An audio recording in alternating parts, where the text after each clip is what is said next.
in a new area, you may want to consider spraying a Roundup type herbicide to eliminate existing grasses and weeds. The next step is to loosen the soil by plowing, disking, or using a tiller. Before you disc or till the soil, add any lime called for in your soil test report. Then, till the soil to loosen it and mix the lime in with it. When you disc or till, try to go about 4 to 6 inches deep. Then, apply fertilizer as recommended by your soil test report, and disc or drag it into the surface of the seed bed. If planting is delayed and a heavier crop of weeds emerges, either disc again lightly or use Roundup according to label directions before you plant. Once you have limed and fertilized the site, your final step before planting is to smooth and firm the seed bed. This is an easy step to do with a cultipacker, a lightweight harrow, or even a homemade drag built with an old piece of fence with some blocks on top. To determine whether you've gotten your seed bed firm enough, just walk out into the plot and look down at your boot prints.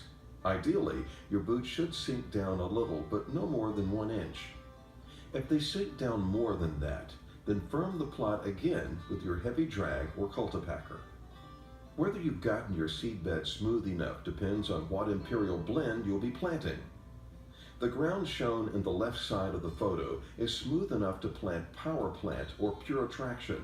These two blends are larger seeds that need to be slightly covered when planted. If you're planting an imperial blend other than Power Plant or Pure Attraction, like the ground on the right side of the picture, here you can see that the cracks these smaller seeds might fall into have been eliminated. Once your seed bed has been smoothed and firmed, broadcast the seed at the proper seeding rate. The optimum way to do this is with a shoulder-type broadcast spreader.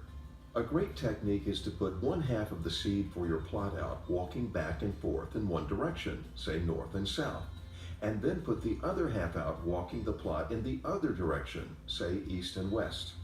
That can help assure broad, even coverage. Once you put your seed out, you need to know whether or not to cover it. That depends on what imperial blend you planted and how firm the soil is. Power Plant and Pure Attraction should be covered by a thin layer of loose soil.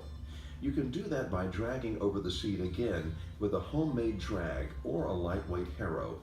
If you use a harrow to cover the seed, go slow and only pass over the seed once. If you go too fast or harrow the same area twice, you risk flipping the seeds back up onto the surface. If you're planting an imperial blend other than Power Plant or Pure Attraction, your goal is to leave the seeds in good contact with the surface, but not covered. If you used a drag or harrow to eliminate cracks before seeding, then do nothing further once you broadcast your seed. The seed will naturally settle right where it needs to be.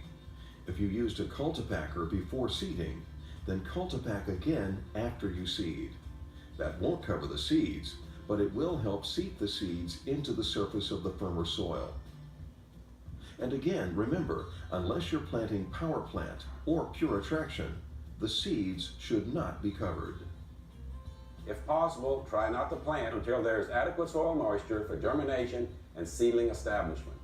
Imperial whitetail products are coated to help prevent them from germinating when there's not enough moisture in the soil for the seedlings to survive. Planting dates can vary by region. Recommended planting dates for each are on the back of the product bags, or you can contact the experts at the Whitetail Institute.